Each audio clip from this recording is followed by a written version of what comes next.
29. septembrī 19. Lielajā ģildē orķestris Rīga atklās 2016. un 2017. gada koncertu sezonu ar latviešu komponistu Andra Sējāna un Imanta Zemzara jaunradītu darbu pirmatskaņojumiem, tiem līdzās atskaņojot Frīdriha Guldas koncertu čellam un Ērika Vitekra mūziku. Koncertā orķestra Rīga diriģējis tā mākslinieckais vadītājs Valdis Butāns, solists, čellists Ramons Jaffe. Jaunā sezona, kas starp citu ir orķestra 40. darbības gads, visu pirmām kārtām pavasara festivāla Windstream, bet mēs gatavojam arī jaunu festivālu. Proti, tas būs festivāls Trīs zvaigznes, kurš tiks jau ieskandināts 2017. gada janvārī. Kaut gan pats festivāls notiks novembra mēnesī. Tātad 17., 18. un 2019. gada novembrī jauns latviešu mūzikas festivāls veltīts Latvijas 100-gadē Trīs zvaigznes. Jaunu mēs piedāvājam to, ka šogad mūsu tradicionālie bērnu koncerti ir jau nodubultojušies, un mēs trešdienās piedāvājam kinoteātrī Splendid Palace nevis vienu koncertu, bet jau divus pēc kārtas. Ir palicis diezgan maz abonementu šobrīd, ko iegādāties, tā kā tiem, kas vēlas, būtu jāpasteidzas. No mūsu jaunumiem, protams, ir tas, kad mūsu big bands atzīmes tādā drusciņa savādākā veidā, jo orķestri ir atstājis mūsu diriģents Raidis Ašmanis, un šobrīd ar big bandu strādās citi diriģenti. Un, protams, mēs piedāvājam arī jaunus diriģentus, audzinām paši savu jauno diriģentu maiņu. Pirmās advents koncertā ar orķestri lielā tādā koncertā debitējas Mārcis Miķelsons, kas ir mūsu meža grupas koncertmeistars, bet šobrīd mācās Mūzikas akadēmijā simfoniskā orķestra diriģēšanu. Tāpat arī koncertus vadīs Jānis Retenais, Andis Klučnieks. Sadarbība būs arī Windstream laikā ar mūsu bijušo māksliniecisko vadītāju Mārtiņu Ozoliņu. Un Windstream laikā lielajā piekdienā mēs gaidām ciemos pasaules slavenu diriģentu un komponistu Ferēru Ferānu.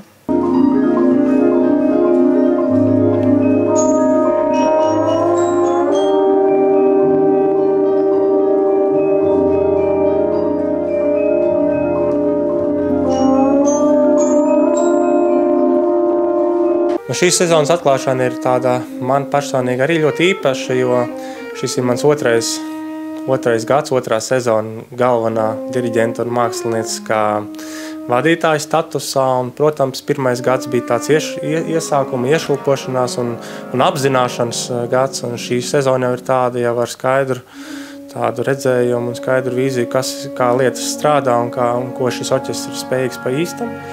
Un tādēļ mēs to domājot par sezonas atklāšanas koncertu, mēs tiešām ļoti domājām, kā orķestris parādīt no dažādām spilgtām un krāsainām pusēm. Un man liekas, ka tas mums būs izdevies, jo sezonas atklāšanas koncertā mums ir 2 jauni darbi, 2 latviešu komponisti ir mums veltījuši speciālas kompozīcijas. Viens no tiem ir Imants Zemzaris, kurš ir veltījis orķestrim kompozīciju Arkādija, un šī kompozīcija ir tapusi ietekmē no Jaņa Rozentāļa gleznas, Jaņa Rozentāļa jubilejas gads, un tad mēs tādā veidā arī šo notikumu muzikāli atzīmēsim.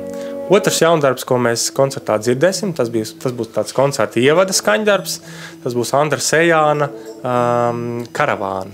Karavāna ir tādēļ, ka šis te, kā pats Andris stāstīja, ka viņš ir ietekmējies gan no idejas no Haidna, atvadu simfonijas idejas, kur visi teiksim, tā, muziķi pakāpeniski atstāja skatu, spēlējot šo simfoniju. Mums būs pilnīgi pretēji. Mums būs tas variants, ka mēs tiešām pakāpeniski ieradīsim uz skata un cerams ar diriģentu pašās beigās. Tāda ir tā iecer, un tas ir, protams, arī saistīts ar, kā pats Andris saka, arī ar 1. septembri, ka līdzīgas asociācijas viņam komponēšanas gaitā radušās, ka skolēni nāk pamazām skolu, savācās, un tad beigās ienāk klasē skolotājs, un visi priecīgi var atklāt sezonu. Un vēl mums pirmajā daļā būs ļoti interesants, manuprāt, viens no tādiem spilgtākajiem 90. gadu sāku, bet pat 80. gadu beigu mūsdienu komponistiem Friedrichs Gulda ar savu, teiksim tā jau zelta repertuārā, zelta repertuārā iekļauto čello koncertu. Ja? Un mums pievienosies brīnišķīgs čella solo, tas būs Ramons Jaffe. Otrajā daļā mums ir pieminētais Imants Zemzars ar savu Arkādiju. Un pēc tam mēs esam izvēlējušies amerikāņu komponista Erika Vitekera divas kompozīcijas, kas ir rakstīts īpaši pūtēju orķestrim, jo, kā zināms, Eriks Vitekers Latvijā un arī pasaulē pirmkārt kļuva populārs kā kormūzikas, lielisks kormūzikas autors, bet šī ir tā reize, ka mēs Latvijā gribam parādīt viņu divus, manuprāt, ļoti augstvērtīgus skaņdarbus, spilgtus skaņdarbus, viens no tiem ir Ekus, un koncertu noslēgsim ar viņa Erika Vitekera sarakstīto Ghost Train. Tas ir tāds pavisam krāšņs, ļoti meistarīgi, manuprāt, instrumentēts skaņdarbs, kur tiešām pamatā ir šī leģenda par spoka vilcienu un vispār par vilcieniem kā tādiem, jo viņš ir tiešām ietekmējies no vecajām lokomotīvēm, šīm metālu čīkstoņām, šīm tvaika nolaišanām, šīm braukt uzsākšanām un apstāšanām. Un pa vidu ir tāda skaista intermēdija ar klavieru un tenoru saksofonu solo, un tad trešā daļa atkal atgriežās, teiksim, tas spoku vilcienu motīvs visā pilnā skaistumā un vilciens traucās līdz uzvarošām beigām nenormālā ātrumā. Un tas vienkārši tiešām tāds, man liekas, ka mūsu klausītājiem kā tāda dāvana spilgta, varbūt ne tik akadēmiski, bet tajā pat laikā ļoti ilustratīva un ļoti, ļoti krāšņi instrumentēta kompozīcija. Tas tā ir īsumā par mūsu sezonas atklāšanu. Nāciet klausīties, ļoti gaidīsim! Jau orķestra sezonas atklāšanas koncerts parādīs to milzīgo žanru un iespēju spektru, kāds ir mūsdienu pūtēju orķestrim, jo vispirms mēs atskaņosim amerikāņu komponista Erika Vitekera mūziku, kas parāda mūsdienu augstākos sasniegumus pūtēju mūzikā. Viņš ir Grammy balvas laureāts un vairāk kārt godalgots tieši par saviem skaņdarbiem pūtēju orķestrim. Tāpat laikā mēs parādīsim 1980. gadā sacerēto Friedriha Guldas čelo koncertu, kas pieder tomēr aizgājušam gadsimtam. Un šis čelo koncerts ir faktiski tāds eklektisma paraugs savā ziņā. Līdz ar to arī šeit parādīsies gan klasiskās mūzikas iezīmes, kā piemēram menuets daļa. Šeit ir gan džess, gan arī dažādi stili, kādu vien var iedomāties. Un, protams, latviešu komponisti nāk katrs ar savu pieeju pūtēju orķestrim. Jāteic, gan Andris Ejans, gan Imants Zemzars raksta mūziku šim orķestrim pirmo reizi. Un Imantam Zemzarim šis skaņdarbs ir veidojušās vairāk kā tādas impresijas un pārdomas.